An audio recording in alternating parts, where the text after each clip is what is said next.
¿Qué estábamos viendo? Diodos en la práctica. Vimos circuitos, vimos el LED, vimos la unión PN en un LED y cómo el color del LED, depende de la energía de separación de banda. Hablamos de display de 7 segmentos. Y llegamos hasta ahí. El fotodiodo. A ver, lo choro del fotodiodo es que uno puede hacer levitadores magnéticos con un fotodiodo. Porque el levitador magnético que les mostré la otra vez tenía un fotodiodo y ahora voy a explicar cómo funciona esa parte del circuito. Entonces el fotodiodo se usa en polarización inversa. A ver, ¿qué veíamos nosotros de la polarización inversa? Voy a colgarme de otro dibujo. Este dibujo es para polarización directa, pero voy a colgarme de este dibujo.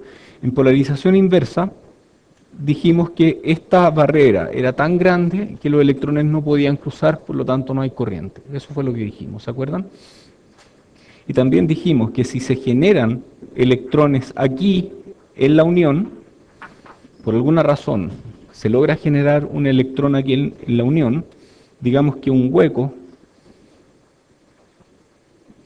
y un electrón se generan en la unión de alguna forma desconocida, ese electrón va a rodar para allá, este hueco va a subir para allá y va a producir un pequeño impulso de corriente. ¿De acuerdo? Entonces, lo ideal sería tener un mecanismo para generar electrones en la unión, para el electrón hueco. Bueno, existe un mecanismo que es mediante la inyección de fotones. Entonces, si uno le dispara un fotón al material semiconductor, y el material semiconductor es lo suficientemente delgado, ¿se imaginan? Bien delgadito. Entonces el fotón logra atravesar las primeras capas y se encuentra en la región PN. Y en la región PN ocurre esto. Y ahí logra darle energía a un electrón para que ese electrón salte a la banda de conducción. Este electrón se va a mover para allá, este hueco se va a mover para acá. ¿Quién mueve a este electrón? ¿Por qué el electrón se mueve? ¿Ah? Porque se cae. Tienes toda la razón. ¿Por qué se cae ahí? ¿Por qué se cae en esta pendiente? ¿Se acuerdan qué era esta pendiente? O que esta pendiente tenía que ver con algo.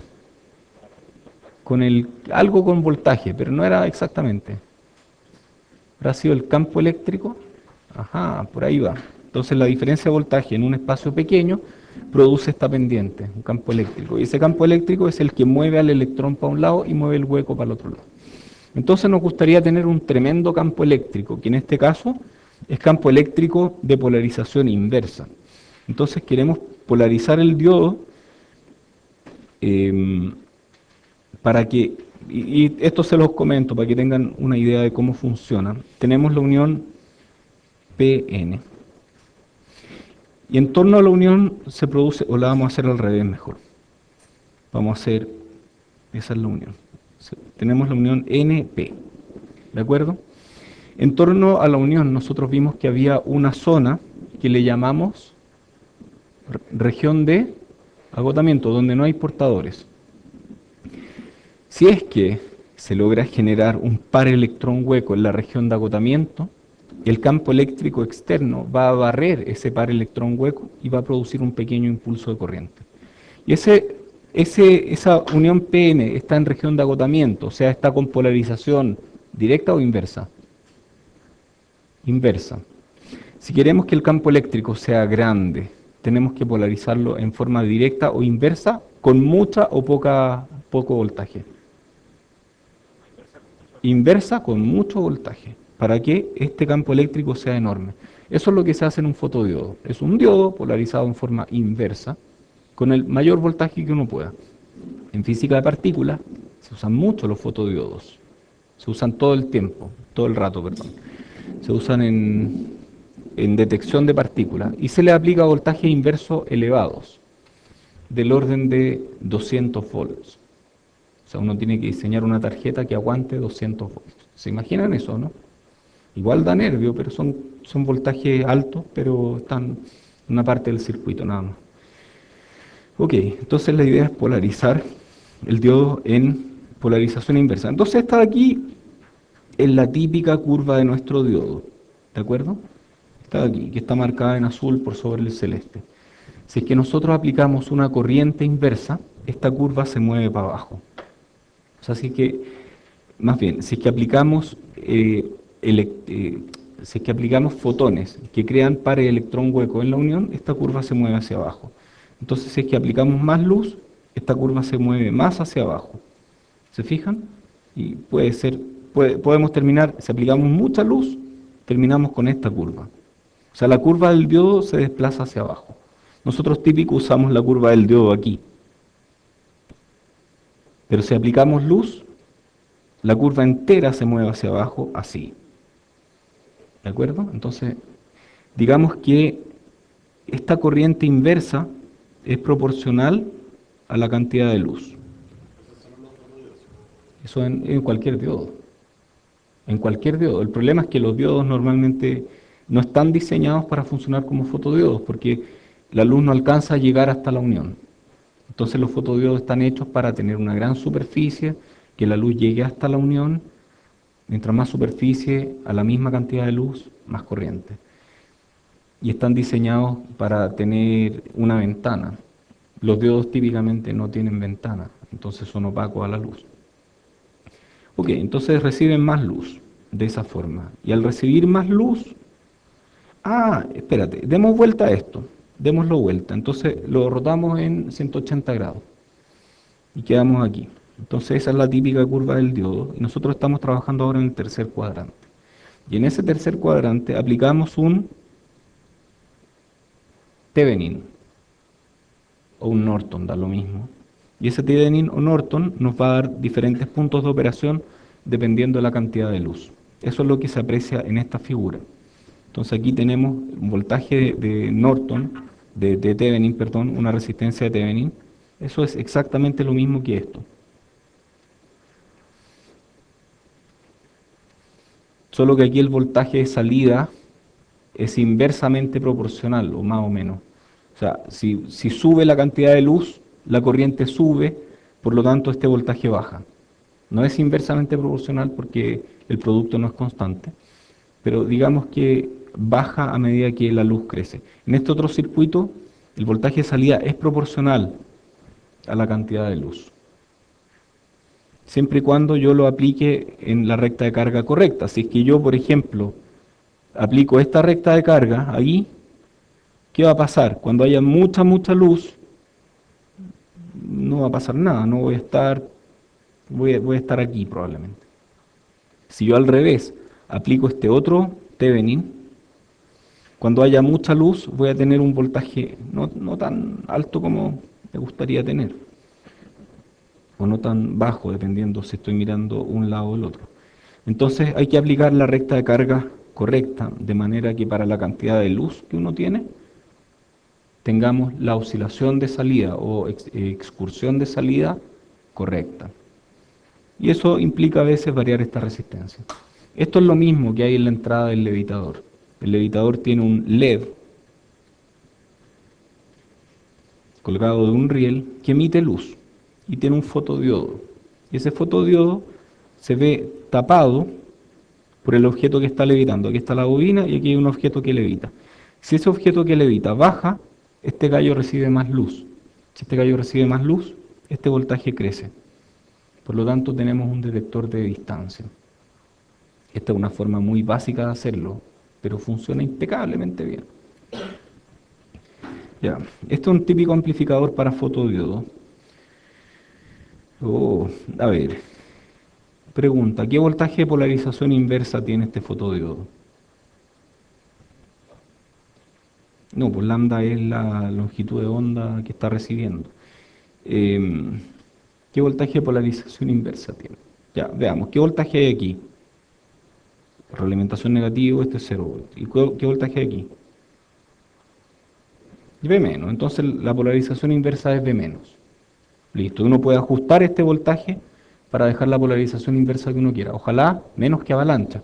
Ojo, hay fotodiodos que funcionan con avalancha, que detectan, y esto es también de moda, los ponen en polarización tan negativa, aumentando tanto la región de agotamiento, que cualquier fotón que caiga aquí produce una avalancha y esta cuestión empieza a conducir de manera continua.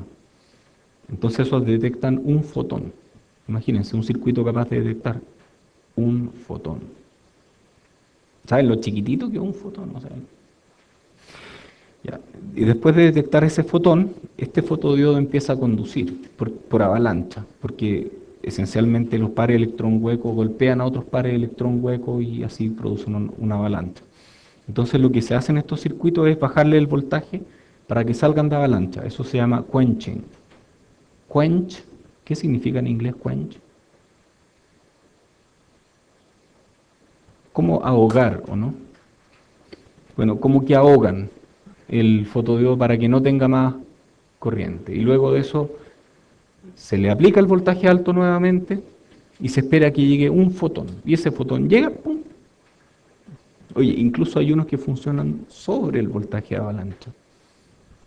Pero ¿cómo? Si funcionan sobre el voltaje de avalancha, entonces van a estar conduciendo todo el tiempo, independientemente de si le llega o no un fotón. Sí, hay algunos que funcionan así, pero la conducción no es inmediata. Si uno aplica un voltaje de avalancha, empiezan a conducir un poquito después. Entonces lo que hacen es ahogarlo de manera rápida para que no empiece a conducir.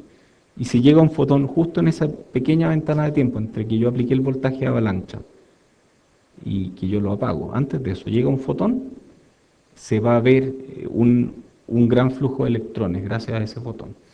Por lo tanto, hay circuitos que permiten contar fotones.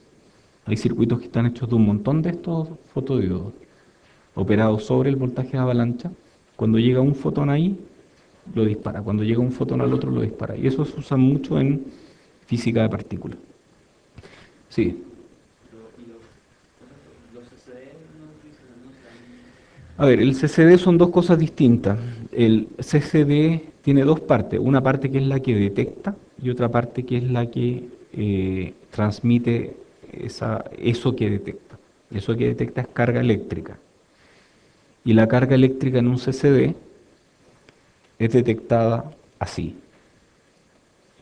Y si tú esperas más rato, es algo muy parecido a esto. No es exactamente esto, pero es muy parecido. Entonces, si tú esperas más rato, acumulas más carga eléctrica en algo como una especie de pozo de potencial que se parece un poco a esto.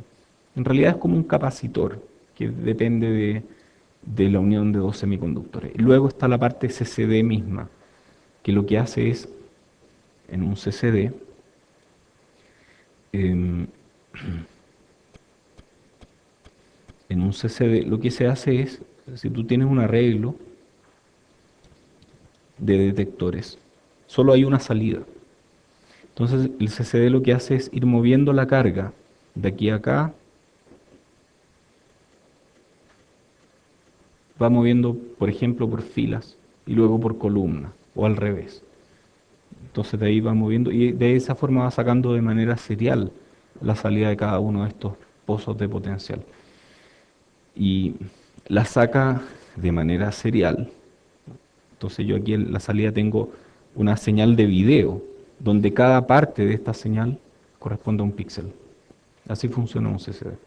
Existe otro tipo de detectores que se llaman CMOS, que tienen internamente amplificadores.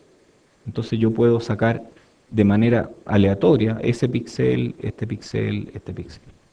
Entonces esos son los CMOS, que funcionan igual que una memoria digital, pero en vez de guardar memoria, tú guardas la carga integrada gracias a la luz que viene de afuera.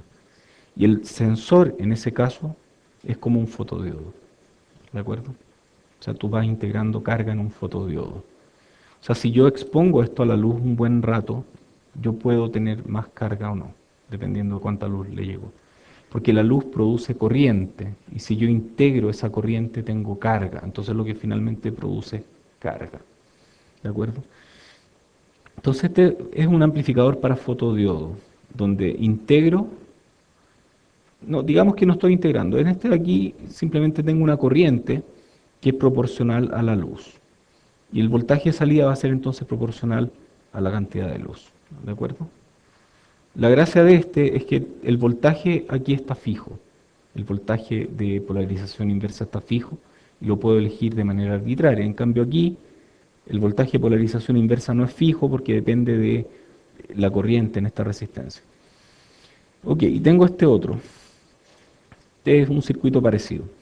Y si yo quiero integrar carga, en vez de hacer algo proporcional a la luz, hacer algo proporcional a la carga, lo que hago es simplemente poner un capacitor aquí. Entonces la corriente de aquí va a ser integrada en ese capacitor, y yo aquí voy a tener Vout, es proporcional a Qin, a la cantidad de carga total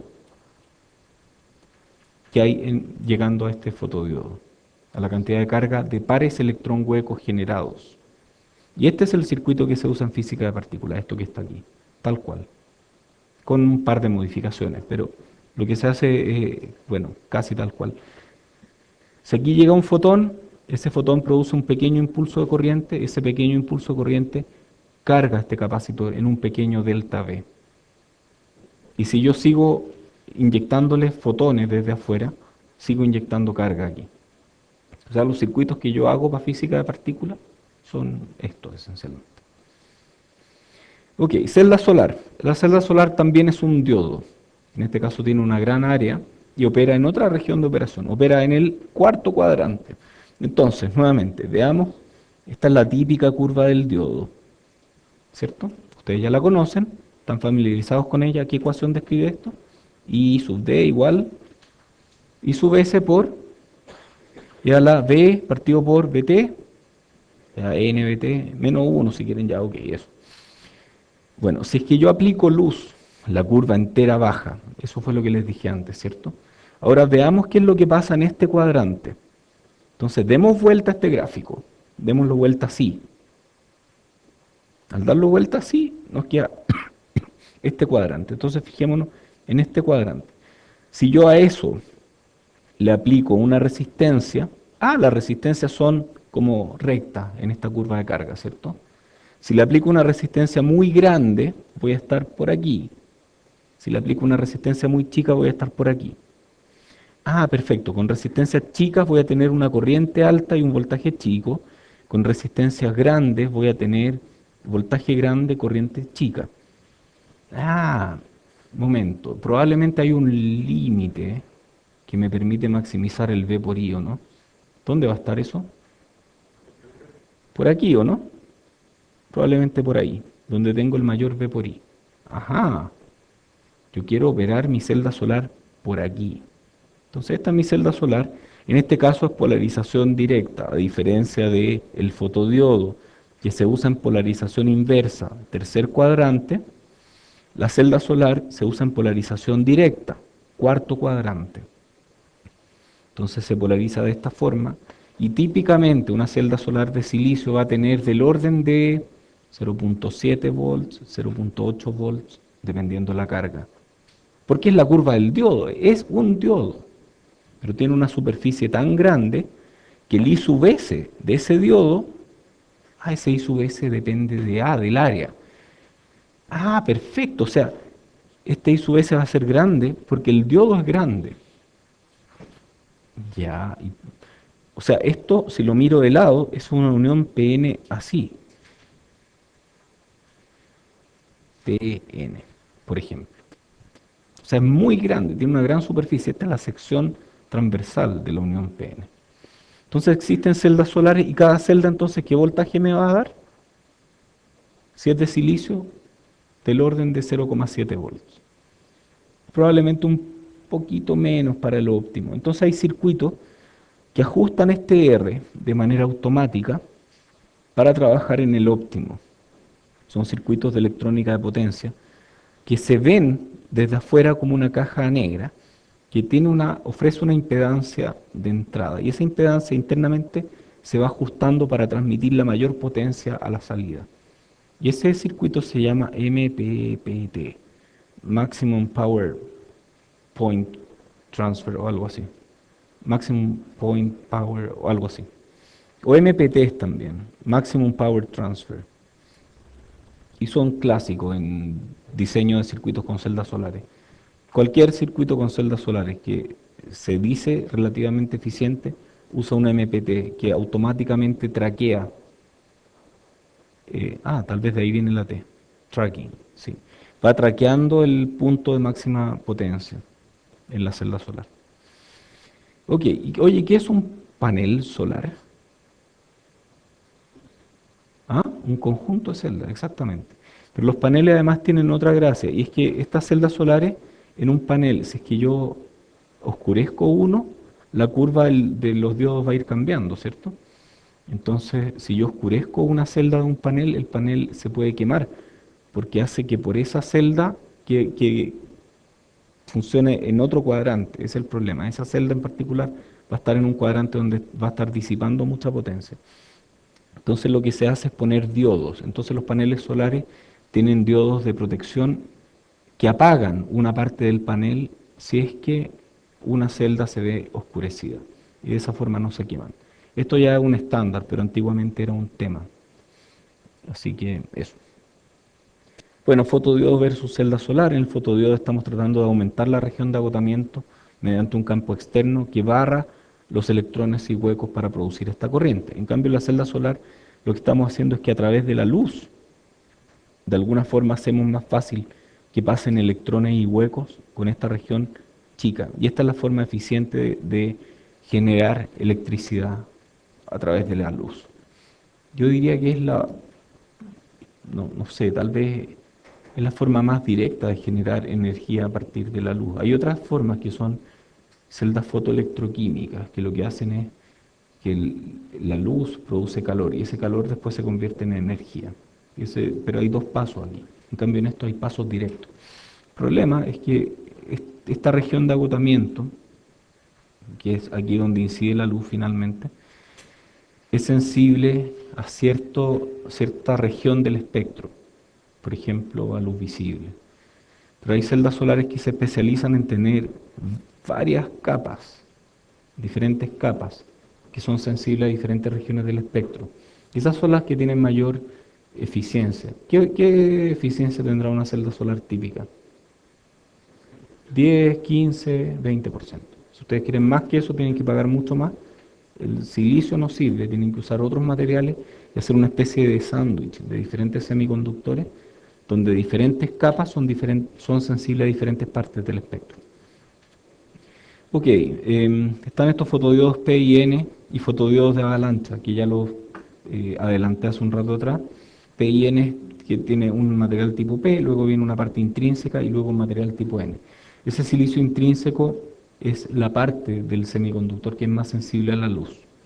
Entonces, eso maximiza el ancho de la región de agotamiento, donde se generan los pares electrón-hueco.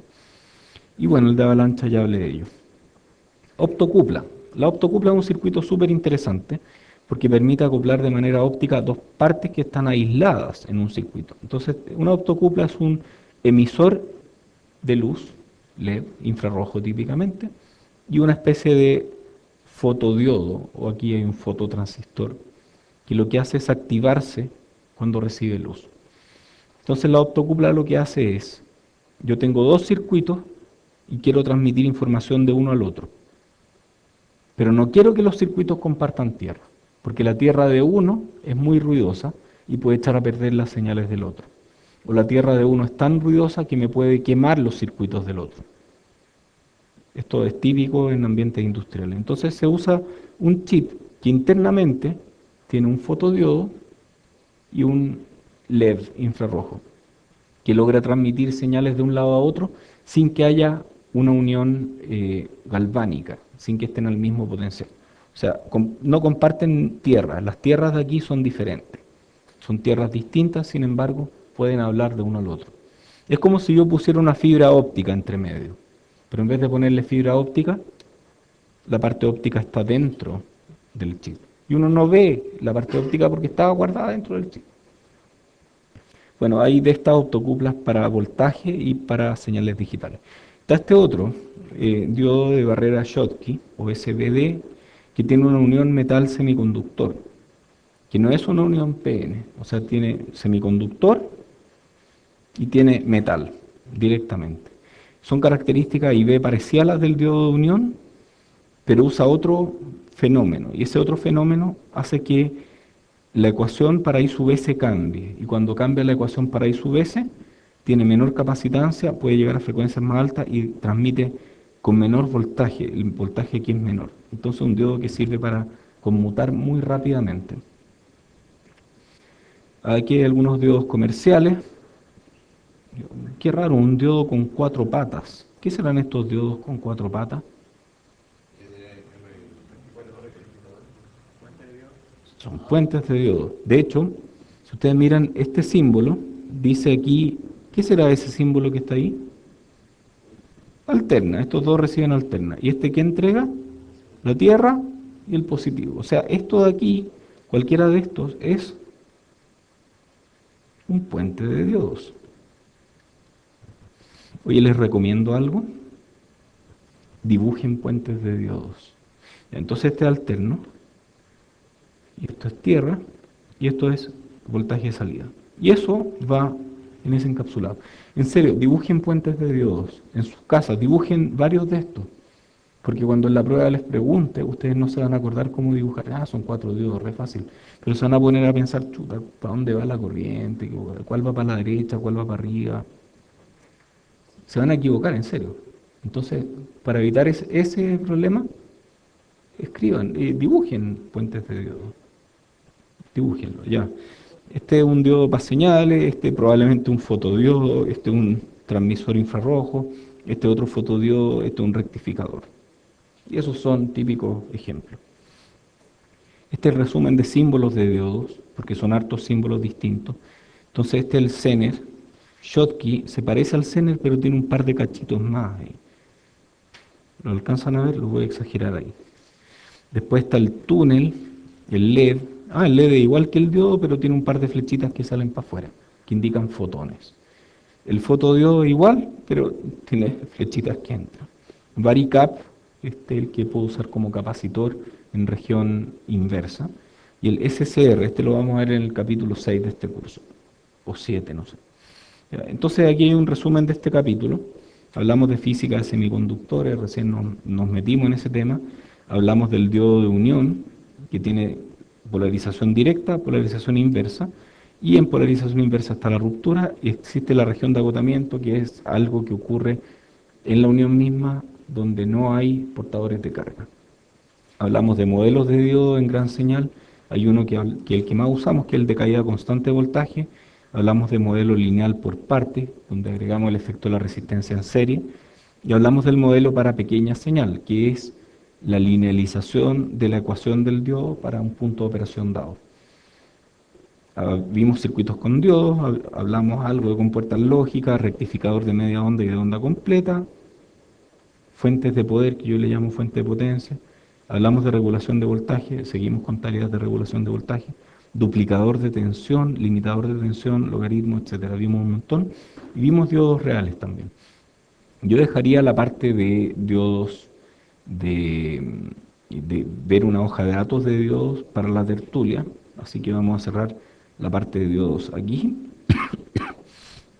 Perdón, y seguimos con mi capítulo favorito.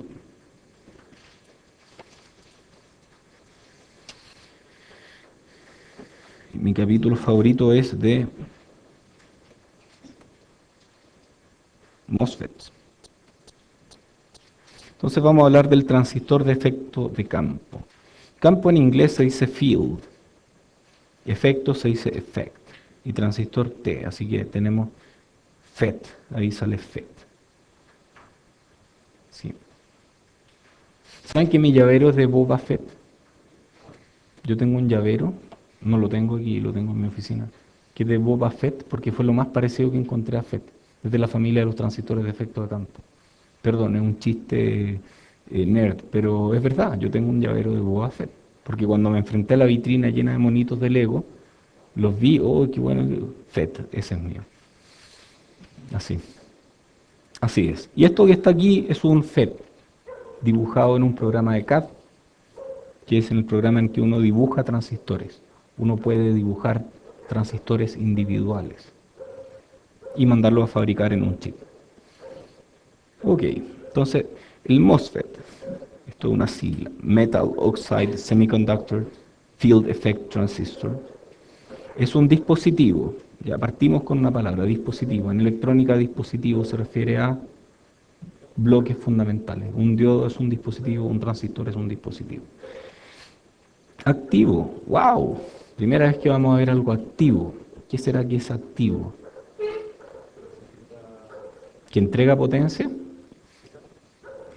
A ver, activo. Eh, es- Todavía la gente no está muy de acuerdo con esto, pero activo significa que el uso que nosotros en electrónica le damos a la palabra activo es cuando algo es activo, significa que es incrementalmente activo, lo cual significa que en las curvas de corriente y voltaje no es que tengan una pendiente negativa, pero yo puedo operarlos en un punto donde incrementalmente la pendiente es negativa. Eso significa que sea activo. ¿De acuerdo? O sea, estas cuestiones igual consumen potencia, pero en pequeña señal, en alguna parte, yo puedo hacer que operen con pendiente negativa.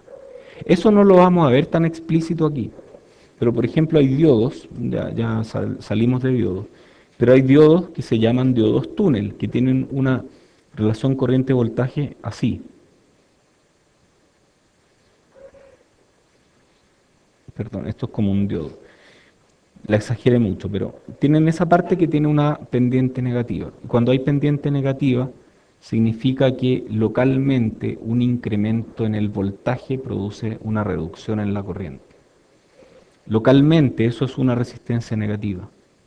Localmente resistencia negativa, digo localmente porque está ubicada en un punto nomás, resistencia negativa significa que el producto entre voltaje de pequeña señal y corrientes de pequeña señal es negativo, o sea, está entregando potencia localmente, aunque igual está consumiendo potencia, porque la pendiente de aquí hasta allá es positiva, pero localmente es como si estuviera entregando potencia, o sea, las pequeñas diferencias en torno al punto de operación son de entregar potencia.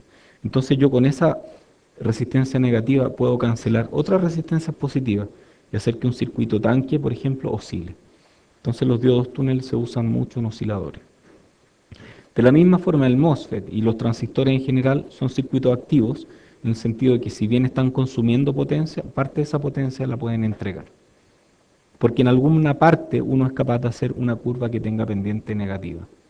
Insisto, eso no lo vamos a ver de manera explícita, pero eso es lo que subyace detrás de todos los circuitos activos, pendiente localmente negativa. Ok, se usa mucho en amplificación y en conmutación, entonces son dos tipos de usos que le damos, en amplificar señales y en conmutar, en encender y apagar cosas. El MOSFET es un tipo de FET, un transistor de efecto de campo que se basa en la estructura MOS, que la vamos a ver muy por encima. Hay otros tipos de FET, hay un montón de FET. Yo ahora estoy estudiando FinFETs. No, perdón, estoy estudiando TFETs, que ni siquiera puse aquí, TFETs. El principio de operación fue propuesto hace mucho tiempo, pero fue una realidad práctica cuando aparecieron los clean rooms o salas limpias, porque los MOSFETs requieren una pureza de silicio que se mide en el número de 9 después del 99 por ciento. O sea, estamos hablando de 99.79 de pureza o algo así. Eso es mucho, muy puro. Por lejos es lo más usado actualmente. Se usa mucho en circuitos integrados, pueden tener miles de millones de transistores en un chip. Probablemente eso va a cambiar. El FinFET va a ser el más usado pronto, creo yo, porque todo se está haciendo con FinFETs ahora. Hay dos tipos: MOSFET de enriquecimiento, en inglés enhancement, y el MOSFET de agotamiento o empobrecimiento, que se llama depletion. Nosotros vamos a hablar prácticamente todo el rato de esto, del MOSFET de enriquecimiento, y como vamos a hablar tanto de eso, yo voy a omitir el apellido y voy a hablar de MOSFET, pero todos vamos a saber que estoy hablando del MOSFET de enriquecimiento. Hay dos sabores, están los NMOS o NMOS, que es el MOSFET que tiene canal N, y está el PMOS, que es el MOSFET que tiene canal P. Ambos se usan por igual, y la unión de ambos en un mismo chip, o sea, un chip en el que se permiten MOSFET de canal N y MOSFET de canal P al mismo tiempo, se llama proceso CMOS. De ahí viene CMOS, que tiene dos tipos de transistores, los de canal N y los de canal P. Las ecuaciones son idénticas, en el caso de NMOS y PMOS, salvo que cambia todo en cuanto a signo. Pero aparte del signo, todo lo demás es lo mismo. Entonces nosotros vamos a hacer todo para NMOS y ustedes lo van a extrapolar para PMOS. Ok, entonces la historia.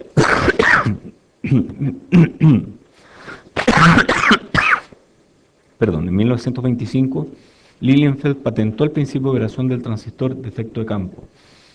En ese tiempo no se hablaba de semiconductores, era un tubo de vacío. Lo que él patentó fue un tubo de vacío que operaba con efecto de campo, o sea que el campo eléctrico abría o cerraba una puerta.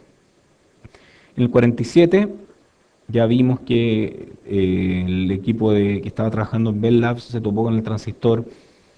Ni siquiera fue con el bipolar, fue con el transistor de punto de contacto que fue precursor del transistor bipolar. Pero ellos estaban tratando de desarrollar el FET. En el 59 recién fue inventado el MOSFET. Y en el 63 el CMOS. Y luego en los 70 esto se hizo súper famoso. En los 80 gracias al Meade-Conway Revolution que pasó por ahí más o menos. Después les voy a hablar de eso, tal vez en otro curso. Se masificó el estudio y el diseño de chips y de ahí CMOS la agarró y CMOS la lleva. CMOS se mueve gracias a la industria digital. Y los que diseñamos en analógico tomamos un chip que está hecho para diseñar digital y tratamos de usar las ecuaciones que tenemos para diseñar cosas analógicas. Aquí hay algunas referencias, léanse este súper entretenido. Yo creo que ya se lo he dicho otras veces. Está este de Moore también, que es el clásico de 1965. Este está de cumpleaños este año, cumple 50. La ley de Moore cumple 50 años. Hay una edición súper interesante de una revista del IEEE donde hablan a todos los genios que inventaron estas cuestiones, a que hablen de su invento. Eh, léanse este, es súper entretenido. Bueno, ¿cómo son los MOSFET? Hay varios símbolos de MOSFET. Son un montón de símbolos distintos. Son muchos. Entonces, ¿cuál voy a usar yo? Este es el típico. Pero más típico aún, que es el que voy a usar yo, es este. Entonces, nos vamos a mover entre estos dos probablemente. Pero pucha, aquí hay diferencias porque este tiene 4 patas y este tiene 3 patas. Entonces, en principio vamos a asumir que tiene 3 patas, después vamos a decir que en realidad tiene 4 patas. Entonces yo voy a hablar de estos dos símbolos. Este va a ser mi NMOS y este va a ser mi PMOS. El PMOS es como un NMOS, pero con una burbuja adelante, con un circulito. ¿Y ese circulito en digitales qué significa? Negado. Y entonces el PMOS, digamos que es como un NMOS negado, que requiere voltaje al revés para funcionar. Así se ve un MOSFET discreto. Este en un TO92, este en un TO220. Y tienen este diodo en reversa. Ya vamos a ver para qué sirve ese diodo en reversa. Y aquí está el MOSFET integrado, que así es como uno lo dibuja y así es como resulta ser. Entonces hay en un chip y estos están en un circuito discreto. Topología física de un circuito integrado. En un circuito integrado uno fabrica transistores en el sustrato, típicamente el sustrato tipo P sub, lo cual significa que el wafer, la oblea de silicio que se usa para fabricar los transistores es de tipo P. Y encima de eso se crean regiones N+, y ahí va un transistor NMOS. Y se crea una región tipo N, que se llama N-well, o pozo N, y sobre esta región de pozo N se crea un transistor usando regiones P+, este transistor es un PMOS. Esta estructura se la van a saber súper de memoria en el curso que viene. Ahora la uso para explicar más o menos qué hay en un chip. En un chip, en la parte más pegada al silicio, dentro del silicio mismo, están los transistores NMOS y PMOS. Encima de eso van capas de metal, este M1, M2, M3. Y uno va fabricando conexiones entre capas de metal usando contactos y usando vías entre capas de metal. Y los procesos actuales permiten, no sé, 8 capas de metal o más incluso. Yo he trabajado con 6 capas de metal y he diseñado chips que tienen 6 capas de metal encima de los transistores. Y uno lo hace con un software como este. De ahí les puedo mostrar más cosas respecto de cómo hacer un chip, si me lo recuerdan durante la tertulia. Entonces esta es la vista superior, esta es la vista lateral y esta es la vista superior. Entonces uno desde arriba ve un transistor NMOS, transistor PMOS. Este circuito no hace nada, no hace absolutamente nada. Lo mostré para mostrar cómo van unidos diferentes partes de un chip. Podría ser un inversor lógico, no, ni siquiera, porque estoy uniendo estos, no, no es un inversor, pero da lo mismo. Lo importante es saber que en un chip hay transistores que están en el silicio, alambres o wires o interconexiones que conectan los transistores, existen resistores de diferentes sabores y capacitores de diferentes sabores, y los vamos a ver en otro curso después. En este capítulo nos vamos a centrar en transistores. La mayor parte está ocupada por interconexiones y elementos pasivos. La magia ocurre en el silicio, en la superficie, justo ahí. Ahí es donde está la magia de un chip. Y vamos a hablar de eso. Entonces los contenidos son la física del MOSFET, después el MOSFET en pequeña señal. Ajá, ¿se acuerdan que les prometí o lo amenacé con que íbamos a tener la misma estructura del capítulo anterior en todos los que vinieron? Bueno, primero se habla de la física, cómo funciona el dispositivo. Luego, en pequeña señal, cómo es el modelo incremental del transistor. Cómo polarizarlo. Y luego, aplicaciones. Amplificadores, otras configuraciones, MOSFET como switch con puertas lógicas, MOSFET reales y otros FETs. Entonces esta es la física del MOSFET. Partamos con la estructura. El MOSFET de canal N está impreso, y esto es, digo impreso porque el proceso para crear un MOSFET es como una especie de impresión en un papel fotográfico. No es que se vaya haciendo un transistor, luego otro transistor, como hago 1000 millones de transistores. La única forma es con un proceso en paralelo. Entonces lo que se hace es crear una máscara, y esa máscara permite aplicar luz que imprime cada uno de los transistores. Luego aplico otra máscara para el proceso de metalizado, otra máscara para las vías, etc. Son diferentes máscaras en un proceso de fabricación. Hay un video de eso. ¿Lo mostré o no? No me acuerdo. Un video de Intel, de cómo se lleva de la arena al silicio. Y no sé. Bueno, esta es la página de Intel. Entonces el MOSFET está, de canal N está hecho en un sustrato tipo P. Si ustedes quieren saber cómo es el MOSFET canal P, simplemente den vuelta a todo. Todo lo que es P pasa a ser N, todo lo que es N pasa a ser P. Entonces aquí tiene un implante, esto se le llama implante, antiguamente se le llamaba difusión, porque antes se hacía con una difusión de un gas para crear una región tipo N y otra región tipo N. Actualmente se hace con implante, se disparan iones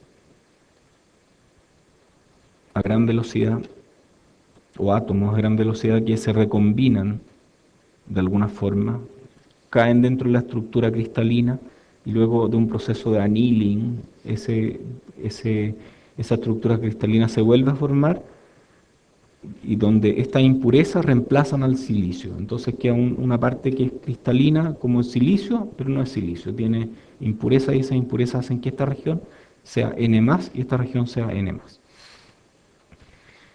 Ok, entonces estos son los implantes o difusiones. Luego aquí tenemos una región que es de algún tipo de aislante. Antiguamente era dióxido de silicio. Actualmente se están probando un montón de tipos de dieléctrico distintos. Se le llama óxido en general, o óxido. Y encima de esto va un conductor que antiguamente era de metal, actualmente es de polisilicio. El polisilicio es silicio policristalino, o es un silicio que no es un puro cristal, sino que son varios cristales como superpuestos uno arriba de otro. Existen tres formas del silicio: silicio monocristalino, silicio policristalino y silicio amorfo. Esto de aquí es silicio monocristalino, esto de aquí es silicio policristalino.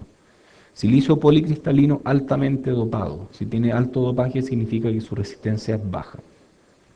Como antiguamente esto era metal, se hablaba de, mejor lo hago aquí mismo, se hablaba de metal óxido semiconductor, y de ahí sale el MOS. Actualmente ese metal se cambió por poli, pero sigue llamándose metal óxido semiconductor. El poli no es un metal, es un semiconductor. Pero bueno, se habla de poli, pero es polisilicio o silicio policristalino. Entonces aquí tenemos contactos, tenemos tres terminales arriba y un cuarto terminal abajo. Este cuarto terminal a veces se omite. Entonces tenemos compuerta, por su versión en inglés gate, tenemos drain, o en español se le llama drenaje, y en algunos libros lo hablan como dren, que es horrible, no es una palabra, pero yo uso dren porque es más corto. Y está este otro que es source o fuente. En español hablamos de fuente. Entonces fuente es la fuente de los portadores de carga. Entonces nosotros asumimos que los portadores de carga en un transistor de canal N van a ser, ¿cuáles son los portadores de carga relacionados con N?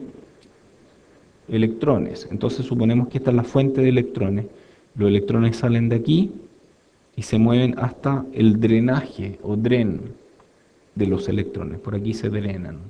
Entonces aquí tenemos una corriente de electrones que va en esa dirección, por lo tanto la corriente va en esa otra dirección. Entonces la corriente en un NMOS va de dren a fuente. En un PMOS va al revés, ¿cierto? En un PMOS va de fuente a dren. Entonces los terminales principales, compuerta, dren y fuente, son tres terminales principales. Y hay un cuarto terminal del que vamos a hablar más adelante. Entonces el voltaje de compuerta controla este campo eléctrico y este campo eléctrico controla la resistencia de este canal. Esa es la idea. El voltaje de compuerta produce un campo eléctrico, ese campo eléctrico controla la resistencia entre dren y fuente. Dren y fuente, yo los veo iguales, ustedes los ven iguales ¿o no? A ver, volvamos atrás. Así es como se dibuja un chip. Dren y fuente se ven iguales, ¿o no? Aquí, ¿cuál es dren y cuál es fuente? Yo dibujé esto. Pregúnteme, ¿cuál es dren y cuál es fuente? No tengo idea. No sé cuál es dren y cuál es fuente. Porque dren y fuente son iguales. Son la misma cosa.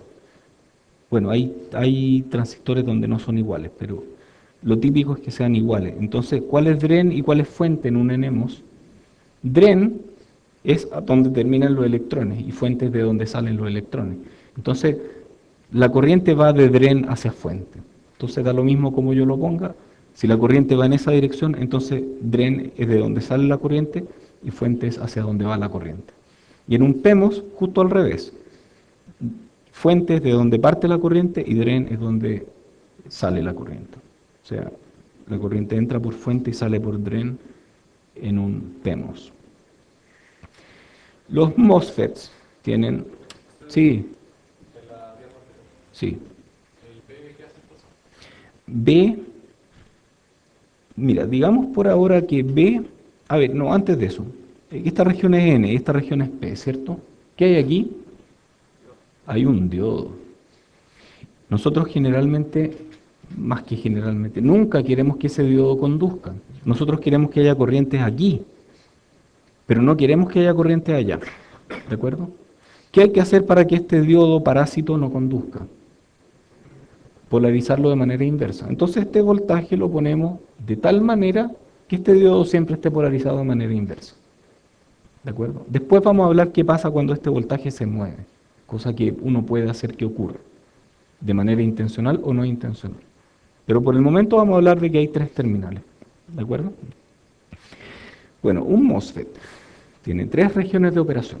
Esto va a cambiar cuando ustedes tomen 3-4-3-3. Los niñitos grandes saben que hay más regiones de operación, pero ustedes están empezando en electrónica, por lo tanto para ustedes hay tres regiones de operación. Está la región de corte, adivinen, no conduce, no hay corriente. Entonces el transistor está apagado, el switch está abierto, tiene alta resistencia y no deja pasar corriente. Luego tenemos la región activa o saturación. Ojo con este término. En muchos libros se le llama región de saturación. Yo le llamo región activa. Y muchos otros le llaman región activa.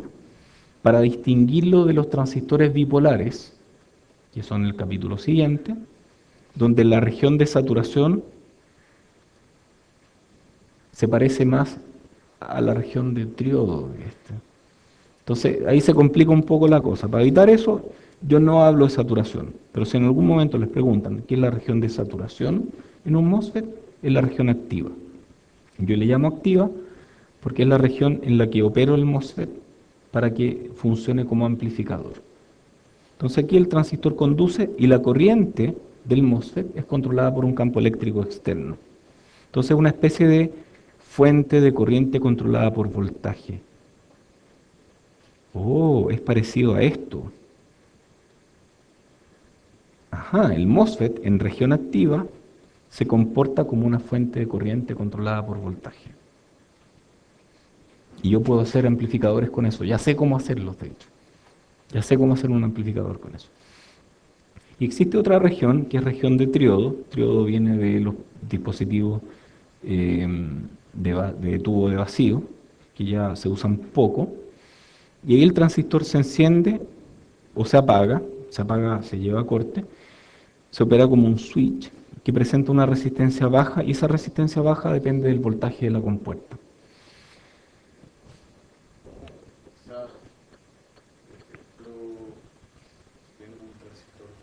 Tiene un transistor, ¿ya? A diferente, por ejemplo, en digitales siempre vemos que los lógicos son 5 volts. Sí. Si yo le aplico un voltaje no 5 volts, Puede pasar a región activa. ya, Tú puedes usar un transistor como amplificador, siempre como switch. no siempre como switch. De hecho, estas dos son las regiones que se usan en digitales. Muy rara vez se pasa por región activa. Mientras que en analógicos pasamos todo el tiempo en región activa y rara vez en corte o en triodo. Corte y triodo lo usamos para, por ejemplo, circuito de drag and hold que aprendemos en 3443. Para eso tienen que saber 3433 primero. Usamos el transistor como triodo también para usarlo como capacitor. Entonces un transistor como triodo puede funcionar como capacitor, puede funcionar como resistencia también. Puede funcionar de varias formas diferentes. Entonces esto en digital y esto es en analógico. Ok, entonces el MOS como capacitor. ¿Cómo opera como capacitor? Y de esto no vamos a hablar mucho, ni siquiera voy a darles ecuaciones, creo yo. A ver, ¿tengo ecuaciones o no? No, no tengo ecuaciones. Entonces, si es que yo aplico a ver, vamos a hablar de nuevo de un NMOS. El PMOS es justo al revés. Entonces yo aplico un voltaje de compuerta. Si ese voltaje de compuerta es menor que un cierto voltaje de umbral, no, perdón, este es FB, no sé de qué, acumulación. Ok, digamos que este voltaje es un voltaje negativo. Entonces, si yo aplico un voltaje de compuerta negativo, voy a traer huecos a la superficie.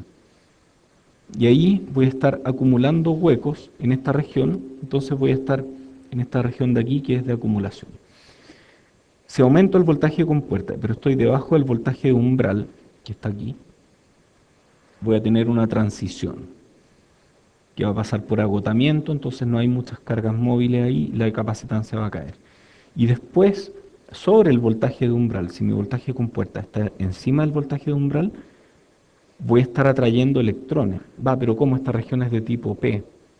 Bueno, los electrones llegarán de alguna parte. Digamos que hay algunos electrones que van a aparecer y van a ponerse ahí justo debajo. Y voy a tener de nuevo una capacitancia parecida a la que tengo aquí, pero con voltaje distinto, con voltaje positivo en este caso. Entonces voy a tener una capacitancia parecida a la que tengo aquí. Pero si hago funcionar esto a muy alta frecuencia, no alcanzan a aparecer los electrones que llegaron lentamente, entonces vamos a tener una capacitancia bajita. Esto es solamente para que sepan que un transistor MOS se puede usar como un capacitor. El resto, bueno, yo puedo, aquí puede no haber resto, o sea, de hecho esto es metal, óxido, semiconductor, nada más. Pero si yo tuviera resto, si yo tuviera regiones N+, esas las conecto aquí. Y si conecto esas regiones aquí, probablemente voy a pasar a esta curva y no a esta curva, porque de aquí pueden salir electrones para llenar esta zona rápidamente. Entonces, esto es en general complicado, pero lo que quiero que entiendan es que el MOSFET puede usarse como un capacitor, y como un muy buen capacitor. Ok, después, el MOSFET como dispositivo activo. Veamos cómo opera sin voltaje de compuerta. Entonces, cuando no hay voltaje de compuerta, aquí aparece una región de agotamiento que se extiende por toda esta zona de aquí. Esta zona le vamos a llamar, esta zona que está aquí, le vamos a llamar canal. Ok. ¿Cuál será la longitud de ese canal? Todo esto es la longitud del canal. A eso le llamamos L, por longitud de canal. Si esa es la longitud, ¿cuál será el ancho del canal? W, ancho de canal. Ok. Entonces tenemos el ancho y la longitud. Ah, yo tenía unos MOSFET dibujados acá arriba. Entonces esto de aquí, ¿qué sería eso de ahí? Esa es la longitud del canal. Y esto de acá, el ancho del canal. Y ese es el transistor mismo. Esa es la longitud, ese es el ancho. Ok, ancho, longitud de canal, perfecto. Oye, ¿y ustedes saben cuál es la longitud de canal típica de transistores actualmente? 14 nanómetros, 20 nanómetros. A ver, eso no es muy sabido. En general, las empresas que fabrican semiconductores son bastante celosas de ese tipo de datos. Hasta 180 nanómetros, más o menos, el nodo tecnológico era la longitud del canal. Entonces estaba el nodo de 1 micrómetro, donde la longitud de canal mínima era de 1 micrómetro, el nodo de 500 nanómetros, donde la longitud mínima era 500 nanómetros, nodo de 350 nanómetros, nodo de 250 nanómetros. Todos estos van bajando más o menos a razón de raíz de 2. De 250 bajó a 180 y después bajó a 130. Y hasta por ahí más o menos se hablaba de que la longitud era el nodo tecnológico. De ahí para abajo, de 130 a 90, 65, 45, 30 y de ahí para abajo incluso. No se habla de longitud de canal, se habla del pitch entre dos, eh, entre dos conexiones de metal adyacentes. Y se supone que la longitud de canal, o eso es half pitch, en realidad eso es la mitad del pitch. O sea, la conexión entre dos metales adyacentes va a ser 2 veces el nodo tecnológico. O sea, si yo hablo de 30 nanómetros, significa que dos metales adyacentes están a 60 nanómetros de distancia. Lo cual significa que probablemente la longitud de canal es más chica que 30 nanómetros. ¿Cuánto más chica? Ni idea. Cuando se habla de un proceso tecnológico de 14 nanómetros, típicamente FinFETs, se entiende que estamos hablando de una longitud de canal de 14 nanómetros, pero eso no es verdad. Probablemente la longitud de canal es menor, es del orden de 10 nanómetros. Y esa es la longitud dibujada. La longitud efectiva puede ser incluso menor que eso. O sea, son realmente chicos. No sabemos qué tan chicos son porque esos son datos industriales, son secretos industriales. Pero sabemos que al menos que es 14 nanómetros o menor. Y probablemente depende de la fábrica. Entonces, coloquialmente se habla de que el transistor es de 14 nanómetros de largo, pero en la práctica es mucho más chico que eso. Entonces, esa es la longitud de canal. Cuando tenemos, ¿hay preguntas? Entonces, cuando tenemos el transistor sin ningún voltaje, aparece esta región de agotamiento, porque esto es N+, esto es N+, y esto es P. Esta región de agotamiento hace que no haya portadores de carga, por lo tanto no hay un camino directo entre dren y fuente, por lo tanto no puede circular corriente. ¿Estamos todos de acuerdo? No hay corriente. Aquí hay un diodo, aquí hay otro diodo, y de alguna forma estos son dos diodos espalda con espalda. No puede haber circulación de corriente. Entonces, si el voltaje de compuerta es negativo, la región de agotamiento crece y finalmente hay menos posibilidades de que haya corriente. Sí, este es compuerta. Compuerta, esto es dren, y esto es fuente. A ver, apliquemos un voltaje de compuerta. Si aplicamos voltaje de compuerta positivo, vamos a hablar de VGS, o sea, el voltaje aquí. Vamos a verlo de manera intuitiva primero, después lo vamos a ver con ecuaciones. Entonces, si es que aplicamos un voltaje de compuerta,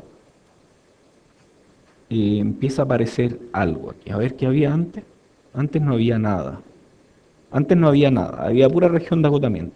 Con pura región de agotamiento, la resistencia aquí es del orden de 10 a la 12 ohm. Es una resistencia muy grande. Cuando empiezo a aplicar voltaje de compuerta positivo, este voltaje positivo crea un campo eléctrico aquí. Si aquí es positivo, ¿qué va a pasar debajo? Van a aparecer electrones. Y esos electrones van a empezar a tapar los huecos que había aquí. Recuerden que esto es región tipo P. Si es región tipo P, estaba llena de huecos. Los electrones se empiezan a acumular aquí abajo y empiezan a tapar los huecos. Llega un punto en el que hay igual cantidad de electrones que de huecos. Entonces el material justo aquí debajito de la compuerta es un material intrínseco. Porque si bien originalmente era tipo P, yo atraje tantos electrones que taparon los huecos y quedó intrínseco. Ese voltaje para el cual la región debajo de la compuerta se vuelve intrínseca se llama voltaje umbral. Umbral. ¿Sí? ¿Dónde el voltaje se está aplicando al gate, no? Entre gate y fuente. Aquí. ¿Y los electrones de dónde vienen? ¿De la fuente? No, no. O sea, pueden venir de aquí, del dren, pueden venir de la fuente. Recuerden que estas regiones están llenas de electrones, o pueden venir también del sustrato, porque el sustrato también tiene electrones, tiene muchos más huecos que electrones, pero sí pueden venir del sustrato también, se demoran más en llegar. Entonces, lo típico es que vengan de los implantes, de la región de dren y de fuente. Entonces, si yo excedo ese voltaje de umbral, van a haber más electrones que huecos debajo de la compuerta. Entonces, cuando yo tengo VGS mayor que VT, hablo de la creación de un canal. O también hablo de inversión. Se habla de inversión porque se invirtió el tipo de material. Originalmente era un material tipo P y justo debajo de la compuerta se invirtió y quedó tipo N. También se habla de creación del canal porque originalmente no hay canal entre la región tipo P y tipo N, pero al aplicar voltaje y al aplicar este campo eléctrico aparece un canal y por ese canal sí puede haber circulación de corriente. Entonces se crea este canal. Eso es cuando VGS es mayor que VT y VT depende del proceso. Pero típicamente en procesos modernos es del orden de 0,5 o menos, 0,3 volts, 0,2 volts tal vez. Y en procesos antiguos es del orden de 3 volts. El VT que he usado yo en los procesos en los que he trabajado es de 0,5 a 0,7 volts. En un PEMOS es justo al revés. En un PEMOS es todo con valores absolutos porque todos son negativos. Entonces, valores absolutos para PEMOS. Y VT en un PEMOS es menos 0,7 volts, o menos 0,5 volts, o menos 0,4 volts. Ok, veamos qué pasa. Ya tuvimos un canal, creamos el canal aplicando un VGS mayor que VT. Al hacer VGS mayor que VT, Se acumularon electrones, por lo tanto puede circular corriente por este canal. Entonces ahora aplicamos un voltaje VDS pequeño. Entonces aquí tenemos VGS, que es mayor que VT, y tenemos un VDS pequeño. Si aplicamos VDS pequeño, va a empezar a circular corriente desde D hasta S. ¿De acuerdo? Entonces circula corriente desde D hasta S. Si yo aumento VDS y sub D crece. Perfecto. Voy a hacer crecer VGS. Al hacer crecer VGS, ¿qué le pasa a este canal?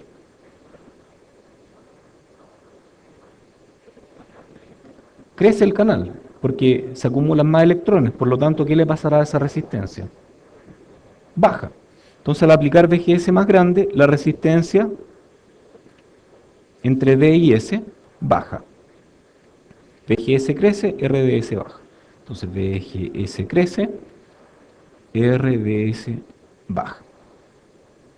Entonces, aplico el mismo VDS chico y tengo más corriente. Más y más corriente. Entonces, esto es como una especie de resistencia, RDS, resistencia entre D y S, controlada por VGS, por un voltaje.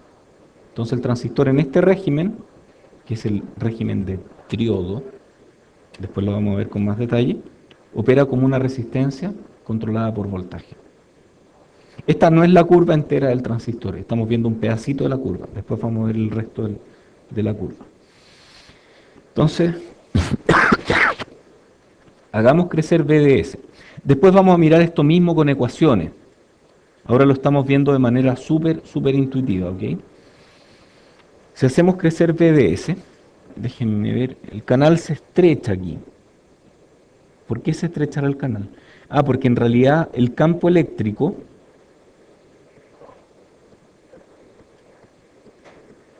este campo eléctrico depende del voltaje local que hay entre G y el cuerpo.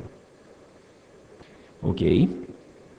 Que aquí es igual a VGS, aquí es igual a VDS.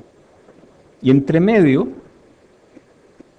es una combinación lineal entre VGS y VDS. Como aplicamos un voltaje alto a V sub D para ver qué es lo que pasaba, entonces esto debió decir VGD. VGD se achicó. Si D creció, entonces VGD es más chico. Entonces el canal se hace más estrecho aquí. Se hace más profundo aquí, pero más estrecho aquí. Llega un momento en el que el canal se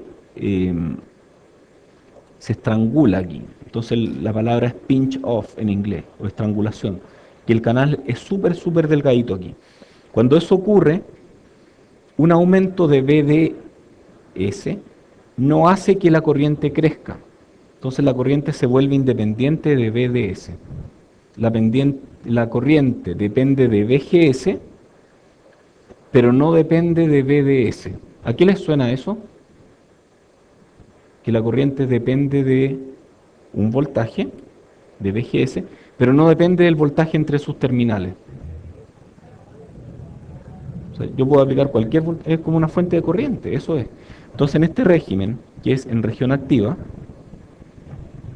o saturación, como le llaman en los libros más viejos, la corriente no depende del voltaje, por lo tanto es una especie de fuente de corriente controlada por voltaje. La física de semiconductores, que vamos a hablar de ello en la próxima clase, establece que la corriente es un medio por mu n, que era mu, la movilidad, COX, después vamos a hablar de COX, W partido por L, donde W es el ancho, L es la longitud de canal, por VGS menos VT cuadrado, donde VGS menos VT es el exceso de VGS sobre VT, y a eso se le llama voltaje de sobreexcitación. En inglés le llamamos voltaje de overdrive. Entonces VGS menos VT es VOV, voltaje de overdrive.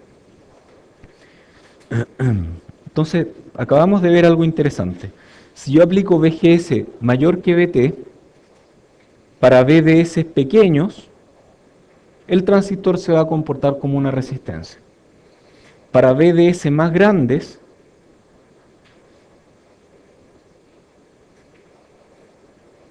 no le crean a esto, porque en realidad le estaba mostrando lo que pasaba con VDS mayor que VGS menos VT. Entonces, con VDS más grande va a pasar esto otro que ocurre aquí.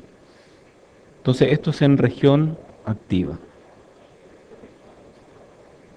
Entonces, para que tengan la película completa, antes de irnos a recreo, esta es la curva VDS y sub D, o sea, I sub D versus VDS.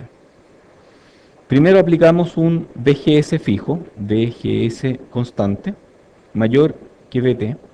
Con VGS mayor que VT, tenemos que el transistor opera como una resistencia controlada por voltaje, y con un voltaje más alto tenemos una fuente de corriente. La ecuación aquí es I sub D igual mu n COX W partido por L por VGS menos VT VDS menos VDS cuadrado medios. Y la ecuación acá es I sub D igual 1 medio mu COX W partido por L por VGS menos VT cuadrado. Ambas son iguales en un punto. ¿De acuerdo? En el punto para el cual VGS menos VT es igual a VDS. Entonces, cuando aplicamos VGS menos VT igual VDS en esta ecuación, llegamos a esta otra ecuación. Vamos a ver con mucho más detalle esto mismo la próxima clase, pero quiero que se queden con eso. Al aplicar un VGS constante, primero pasamos por una región de triodo, en que la resistencia es controlada por VGS, y luego llegamos a región activa, en que el transistor opera como una fuente de corriente, controlada por voltaje, y aquí opera como una resistencia controlada por voltaje. Eso, dejémoslo aquí, 10 minutos más hacemos tertulia. ¿Hay preguntas? Depende, ¿cuánta gente? 2, 6, 7. ¿Cuántos son muchos? 1, 2, 3, 4, 5, 9, 10, 11, 12, 13, 14, 15, 16, 20. Sí, sí la subo. Esta subo al tiro.